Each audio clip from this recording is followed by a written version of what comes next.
Okay, good afternoon, everyone. So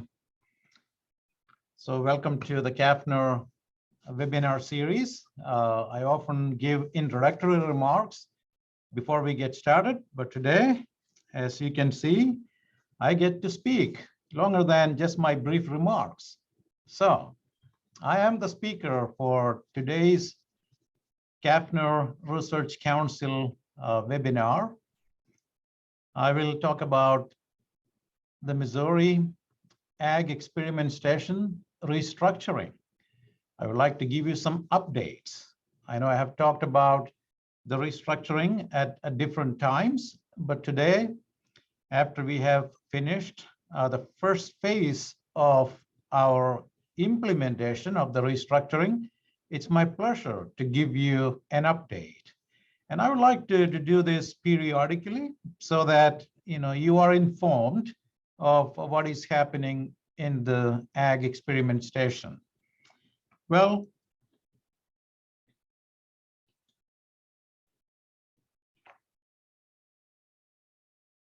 okay, having trouble with advancing my slide. So bear with me here. There it is.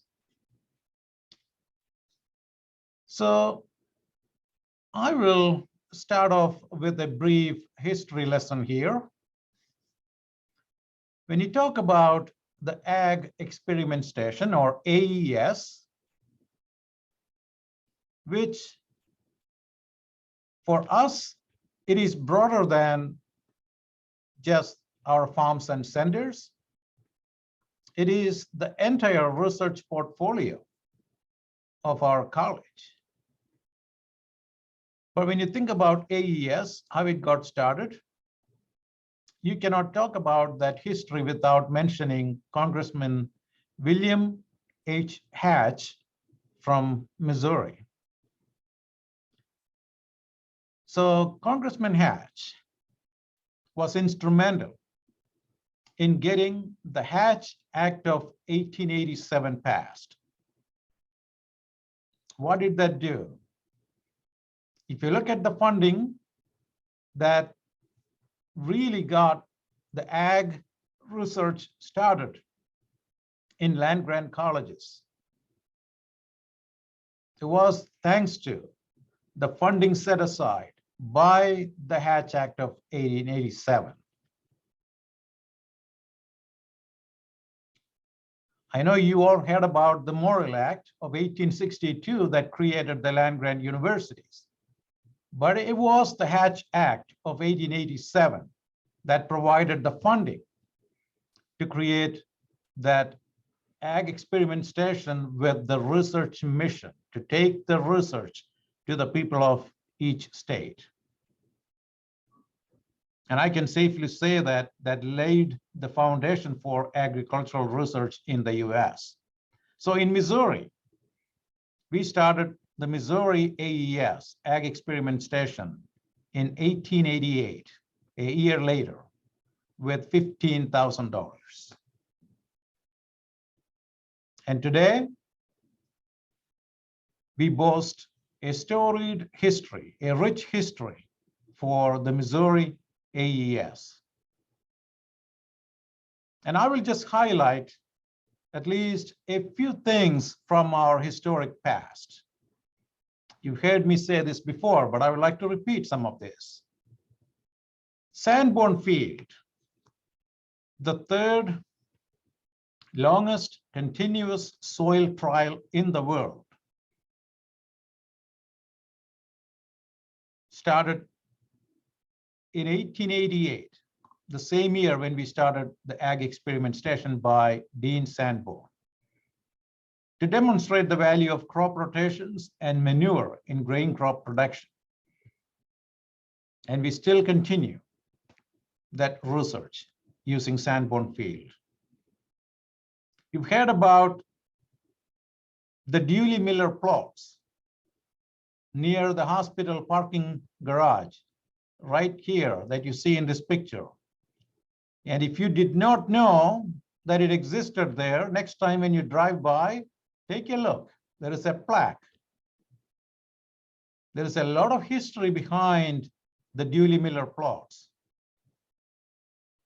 And that these plots were established in 1915. You've heard about the universal soil loss equation. It was developed based on the research done using these plots. It opened our eyes about the loss of topsoil and the implications of soil loss to agriculture. Eventually led to the formation of the Soil Conservation Service, now NRCS. And that's thanks to the Dooley-Miller plots and the research that was done in the Missouri Ag Experiment Station. I have the moon landing picture here. And if you wonder, why did I include that? Of course, we have some connection to all of that. The AES and our college are connected to the moon landing and what happened following that. Well, many of you recognize the name Charles Gerke, who was the director of our Ag Chem Lab back then. So following the Apollo mission, when Armstrong and Aldrin brought the moon rocks back to Earth, well, we played a major role in analyzing those rock samples and helping NASA declare to the world that there was no sign of life on the moon. Well, fast forward to 2021. We are an outstanding college with 6 divisions. The Ag Experiment Station, when we use that term, most people think about our farms and centers, which is a big part of the Ag Experiment Station. And we have 22 farms and centers. Agriculture is the #1 industry in the state. And if you look at the economic impact, I put the numbers here. It's an $88 billion industry. And tourism is $17 billion industry. Why did I include tourism? Well, we handle that in our college. So together, agriculture and tourism contribute 35% to our state's GDP. We are, as a college, relevant to the citizens of Missouri in a big way. Why did we decide to restructure? With our rich history and all the great things happening in our college now, and I did not include all of that because the most recent history, all of you know, all the great accomplishments by our faculty and staff and students. I did not highlight any of them, but great things are happening in our college. For example, if you look at our research awards, compare that from 2020 fiscal year to 2021 fiscal year, we had a 45% increase. We do impactful research, thanks to all of you. But we do have some real challenges. So when you look at our challenges related to the farms and centers, there are many. But before I highlight some of those challenges, let me remind you about the strategic planning process that we went through. Our strategic plan was called the Drive to Distinction, or is called the Drive to Distinction. When I looked at our farms and centers and our desire to drive the farms and centers to distinction, this is what I saw, or this is what we saw as a group, not just me. And we realized that uh-oh, there is something wrong here. We perhaps are driving our farms and centers to extinction, not to distinction, with all these challenges that you see here. Investing in our farms and centers. Well, we didn't have much to invest. I just highlighted here two things that we had money for, in the recent past for investing: a building at the Southwest Center and some equipment for our farms and centers. But those of you who work at our farms and centers, you know that we don't have the most up-to-date technology at our farms and centers. There are some farms and centers where we don't even have a building to house the people. But as a college, we also have been experiencing challenges. We lost 40 faculty between 2015 and 2020. If you look at the resident faculty at the AES centers, that means the farms and outlying farms and centers, the number went down nearly 50%.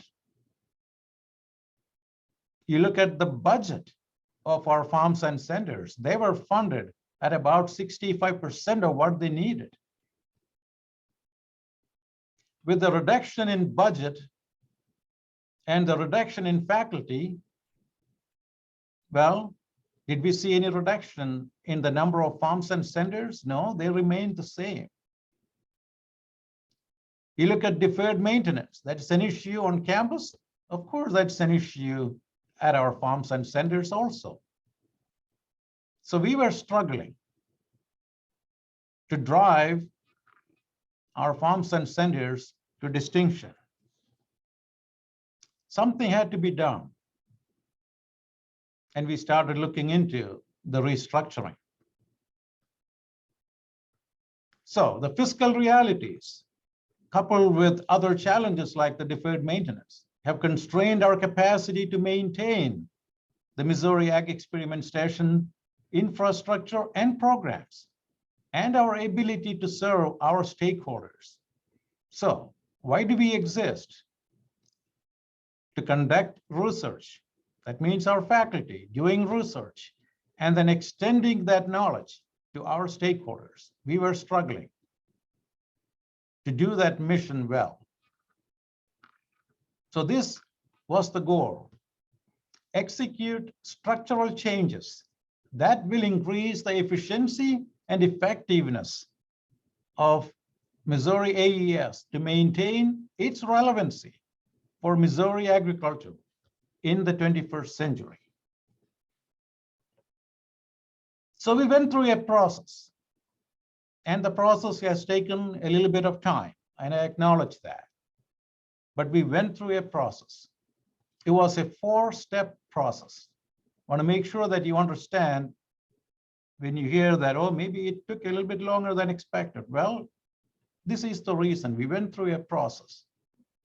We started brainstorming with our faculty and staff affiliated with the centers, our superintendents who were the leaders of our centers, our stakeholders, our advisory board members, and administrators. We formed a superintendents subcommittee to look into the budget challenges that we were having. We did a financial analysis or a self-study of the centers that also included a survey that many of our faculty participated in. And we also had an external review. And I will go through these steps briefly. But we had a group come in and provide us some feedback. Then we submitted a report to President Chancellor Choi. And the president then appointed a task force. He charged them with proposing a plan and essentially socializing that with our stakeholders. So Dr. Marshall Stewart and Leslie Holloway from Farm Bureau led that effort for us. They submitted a report to President Chancellor Choi, and then he approved the plan in July of this year. As of August 1st, we started implementing that plan. So I'm going to take you through those 4 steps that we went through. First, brainstorming. So when we started brainstorming, these are the guiding principles that we used. We are one statewide experiment station. We should promote and reward a mission-driven approach to management that aligns with CAFNR strategic priorities. And we should make Missouri AES more efficient, effective, and relevant to our stakeholders. Well, the Superintendents Committee took almost a year to look into the budget. They met several times. And I'm just going to use a few points they highlighted when they submitted their report. They said continuing business as usual is not an option. After looking into the finances, after realizing what kind of a serious trouble we were in, they said continuing business as usual was not an option. They said structural and fiscal changes were necessary to make us relevant again. They also said it was time to emphasize the core mission, that is research versus farming. And remember, I said earlier that we were giving about 60 to 65% of the funding they needed. Well, the superintendents were trying to farm or raise cattle, in some cases by leasing ground so that they can make ends meet.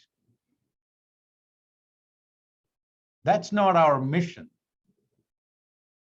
Our mission, as I explained earlier, was for our faculty to do research relevant locally and for our state, and then extend that knowledge to our producers and our stakeholders, not to farm.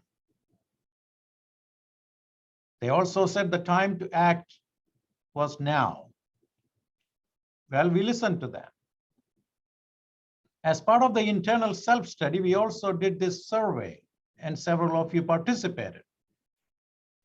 But I'm just going to highlight a couple of graphs from that self-study that we did. Well, if you look at the source of income at our farms and centers, let's look at this green bar. The green bars represent the general allocation, money that we could give them from our CAFNR budget. And of course, they had this other income, mostly from sales or gift or endowment. You will see that it varied quite a bit, but some of them were getting practically nothing. So if you look at the general revenue allocation, it varied quite a bit, but they were supplementing that with farming and raising their own funds to make ends meet. You look at grant activity, funding that our faculty bring in and spending at particular centers.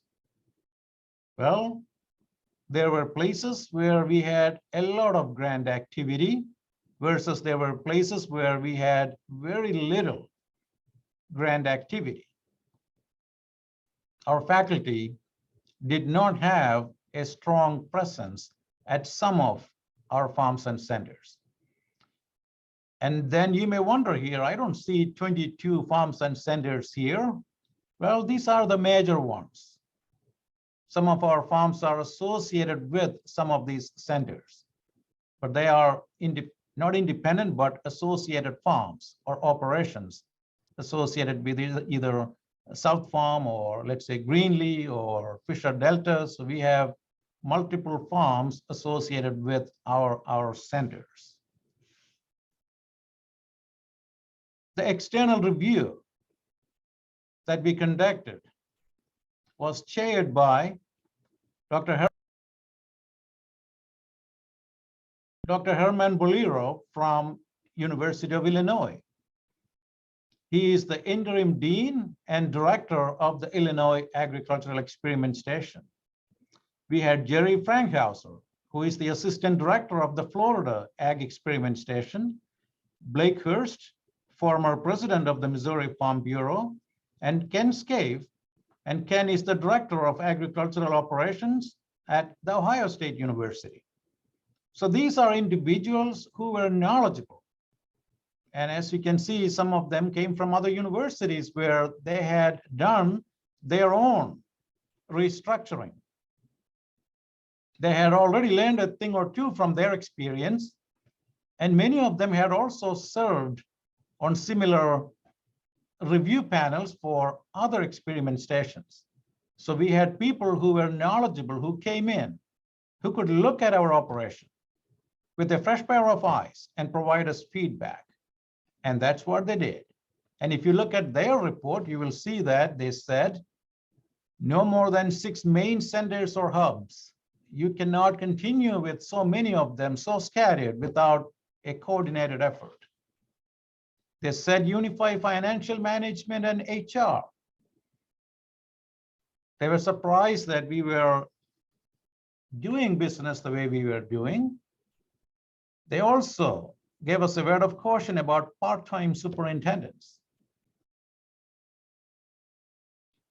Well, they also said this: some farms may need to be rented, some sold, and some used in other ways.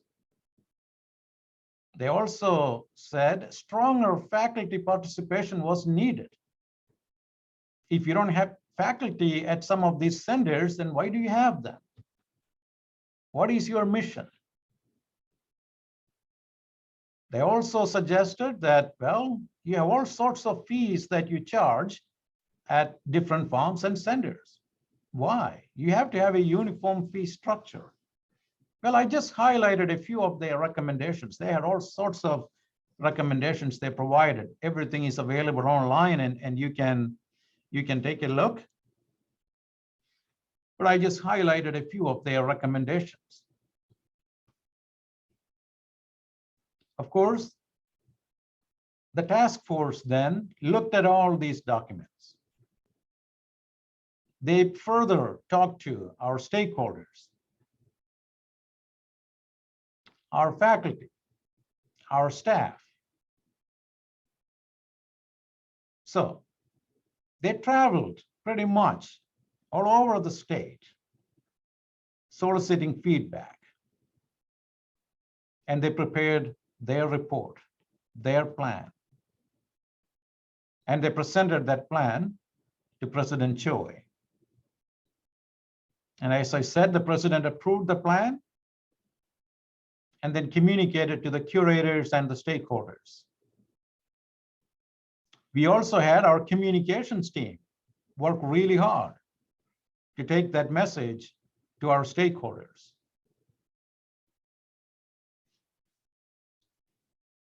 What is in the plan? Well, there are a number of action items in the plan. And as I said, we began implementing the plan as of August 1st. So I'm just giving you a summary here of the action items. And if you look at the task force report, you will see these action items grouped under 3 different phases: phase 1, phase 2, and phase 3. And phase 1, we were supposed to finish those action items by October 31st. And there were 5 major action items. And phase 2, we are supposed to finish by January 30 of next year. And then phase 3, We will finish by April 30th. Well, so let me just take you through at least the phase 1 action items. Establish 4 REAGs. What is a REAG? Well, a REAG stands for Research, Extension, and Education Center. We called our AES research centers as essentially as ag research centers. Well, with the restructuring, we are going to rename the 4 major hubs as REAGs. So what are these 4 major REAGs? We will have the Columbia-based or in and around Columbia, farms and centers will come together to form the Central Missouri REAG as a hub, bringing 7 different operations under one umbrella with one director. Since the Central Missouri REAG is the largest in terms of the number of faculty associated with the REAG, the number of research projects, and the diversity of research projects, we will have 3 assistant directors helping that director. 1 assistant director for livestock, 1 assistant director for crops, and 1 assistant director for natural resources. For the northern, we will have 3 of our existing centers come together. Greenlee, the Forage Systems Research Center, or FSRC, and Thompson to form the Northern Missouri REAG. We will have the Southwest Center becoming the Southwest REAG, and the Fisher Delta becoming our Southeastern REAG. We will continue to call it the Fisher Delta REAG. As you can see, we are emphasizing research, but we also place value in extending that knowledge through extension and education activities at the REAGs. And that's why we decided to name them as REAGs. So we are looking at these directors with more responsibilities. We are hopeful to have more resident faculty, at least at 3 of these REAGs, not the Columbia base, but the Northern, Southwest, and the Fisher Delta. We are looking at having more resident faculty at these locations. As you all realize, we are in the middle of the search processes for our REAG directors. We've hired 1, that is Erin Brandt at the Fisher Delta REAG. And we have 3 searches ongoing for the other 3 REAGs as we speak. We hope to conclude that process by the end of January. And so hopefully by the end of January, as we have to do based on our phase 2 actions, we hope to complete that process and name all of them. If not by the end of January, shortly thereafter. So if you look at that action item 1, you will also see redefined positions for REAG director, farm manager, and other staff, and of course, post and recruit directors. We have redefined all the positions. Well, it's not been easy. I need to acknowledge that. It's not been easy. We also had to really look at our current structure. There were a lot of people who were affected by this restructuring. Altogether, about 47 people were affected.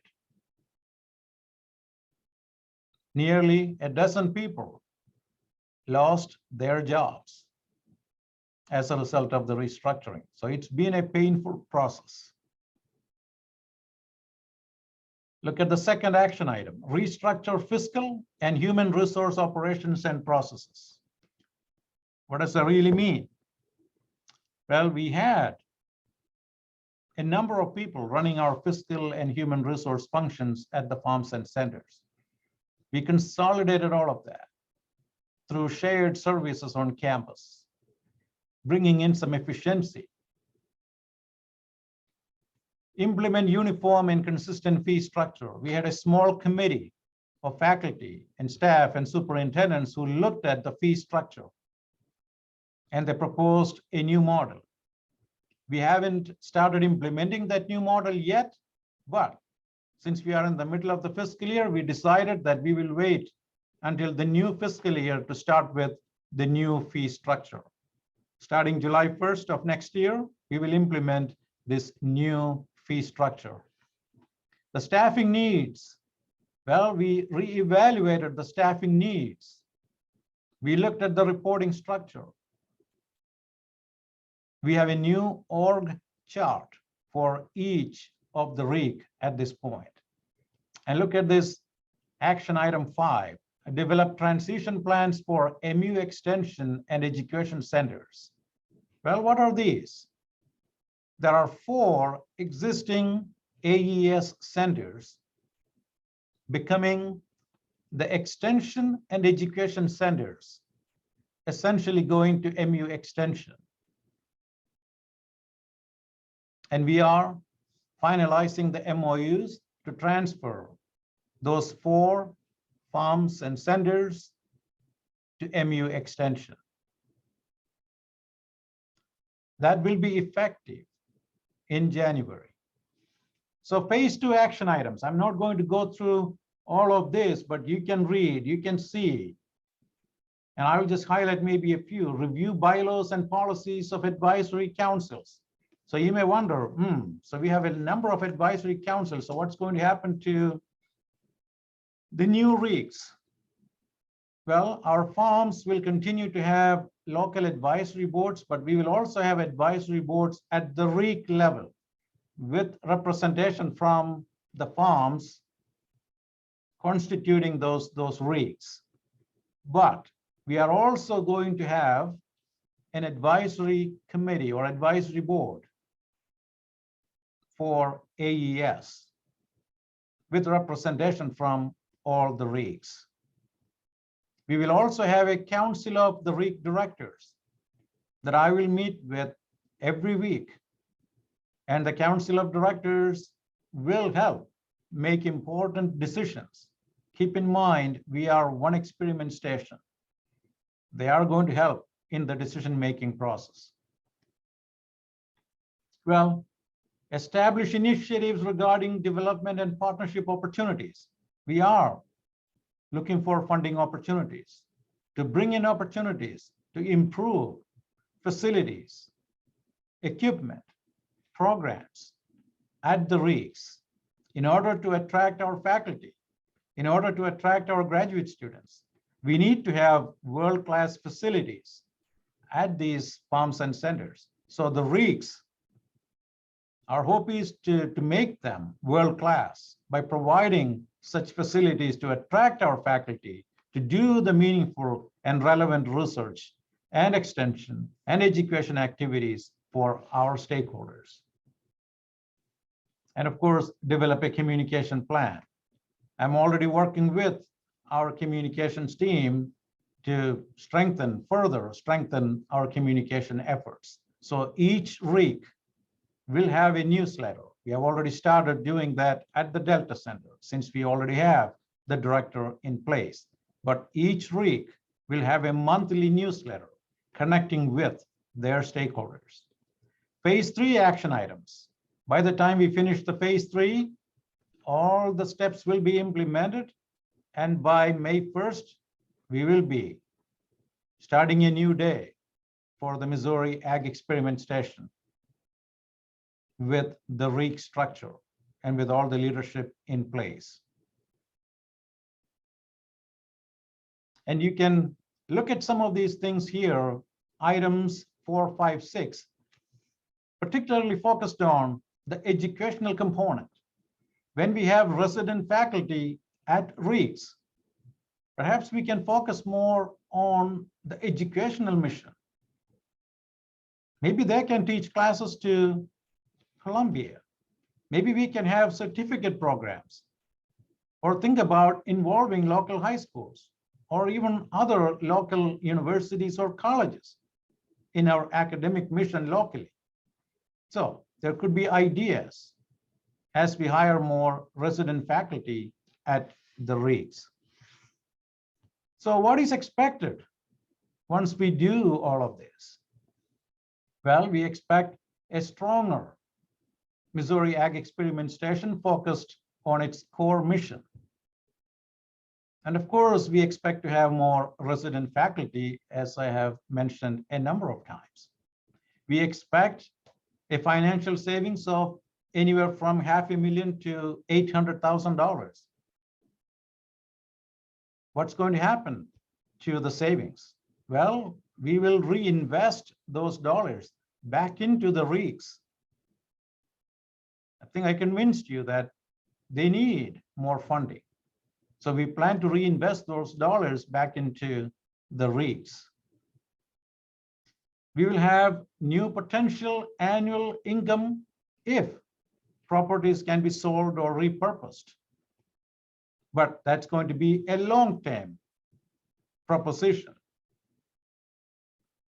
We will also have enhanced partnership with MU Extension.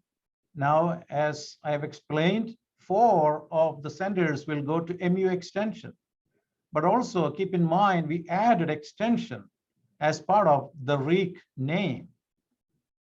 We really would like to strengthen our partnership with Extension. Well, ultimately, we are looking forward to having a nimble and stakeholder relevant AES that will drive CAFNR to distinction. Well, we always boast about our golden legacy, but I'm looking forward to a bold future for our Missouri Ag Experiment Station. Well, thank you all. I'll be glad to respond to your questions now. I know there may be a few questions. I will try my best, but I need to acknowledge that I don't have all the answers today. But I will try my best to answer the questions. So let me get out of my presentation here so I can see you all.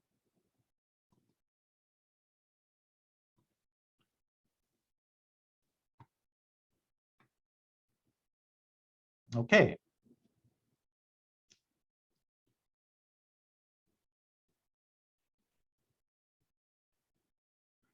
Apparently, we were having technical issues. I see some comments here. So glad that you are still with me.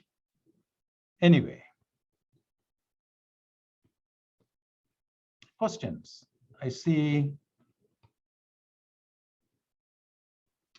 there is a question here from Jeff Wood. Are we able to see the new fee structure? Jeff, yes. We are putting some finishing touches to the fee structure.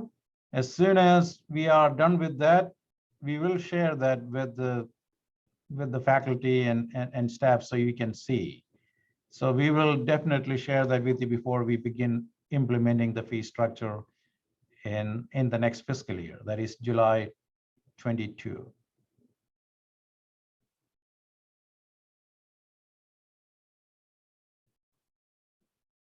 Any other questions? Please feel free to unmute and ask, but you can also post the question using the Q&A box.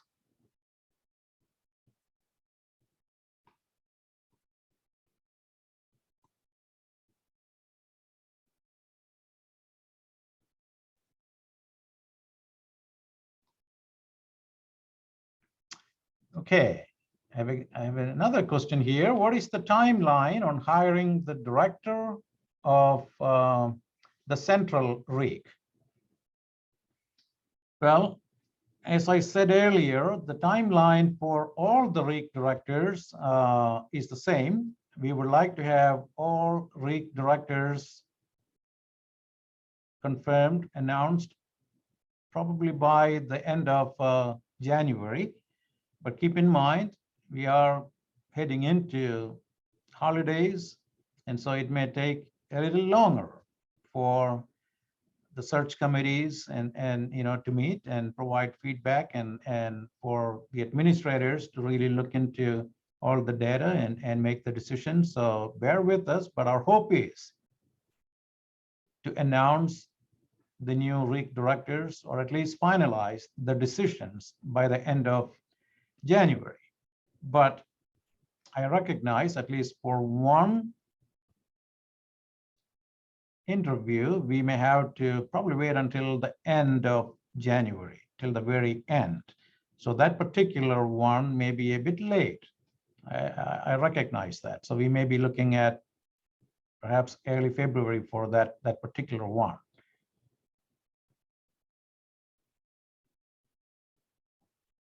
Any other questions?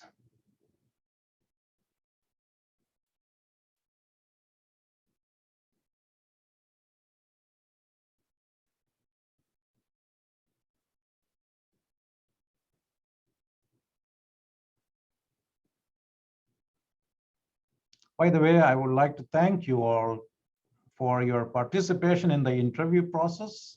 I've seen many of you, a great number of you, in fact, participating in the interviews, not only for the Central Missouri REIC, but also for the other one that we just finished, that is the Southwest REIC Director Search. So please continue to participate. And as you have seen, we've been sending the links for your feedback, and we value the feedback very much. So please continue to provide the feedback. The Southwest Center Director feedback links were sent out yesterday, and they are due by tomorrow. I know that's a very short turnaround time, but I appreciate you spending the time and providing your feedback. Well, I have another question from Jordan Thomas. I'm going to read the question. We have several strong named programs of distinction within the college. The 4-H Livestock Group, Show Me Select, etc., and several other exciting efforts. Center for Regenerative Ag. Any discussion of how activities of those programs centers can be more closely tied to the REICs? Great question, Jordan. Well, yes. And we started talking about all of this even before, the restructuring. And I made this comment probably in another forum, but several months ago, maybe a year ago, that when you look at our programs of distinction, currently we have 7 programs of distinction. Almost all of them, I would say all of them, have connections to our centers. I mean the AES centers. And there is one that we may think that, oh, that's not connected, but well, they are connected to perhaps all of them. But if you look at some of them, yeah, there are specific connections to a center or two for almost all of the programs of distinction. So that is a great opportunity to make that connection stronger. And I know for a fact some of our centers have benefited tremendously as a result of that linkage to a program of distinction. So that's a great connection there, and thank you for bringing that up, Jordan, and we will try to further strengthen that connection between the PODs and the REICs.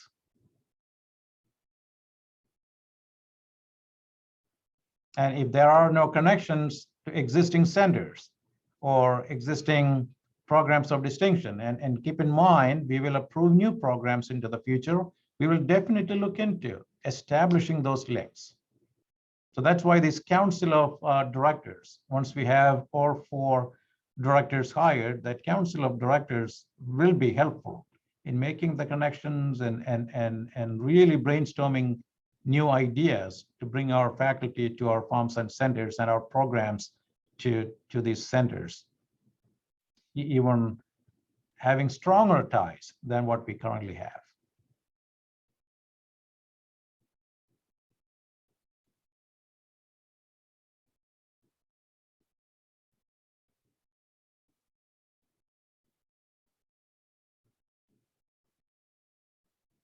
Any other questions? I can see that we are losing people fast. Maybe that's an indication that I've talked perhaps for too long. I'm glad to hang around and answer questions, but I also would like to respect your time. I know all of you are busy, but you know how to reach me. It doesn't have to be questions just during this forum. Please feel free to send your questions anytime, and I'll be glad to, to respond to you through email, or just pick up the phone, give me a call, or call Rhonda and schedule a time and we can sit down and talk. So I'm always available, but I want to make sure that you are in the loop and we keep you informed. Well, thanks everyone for participating in today's webinar. I would like to wish you all happy holidays. So see you later. Thanks, everyone.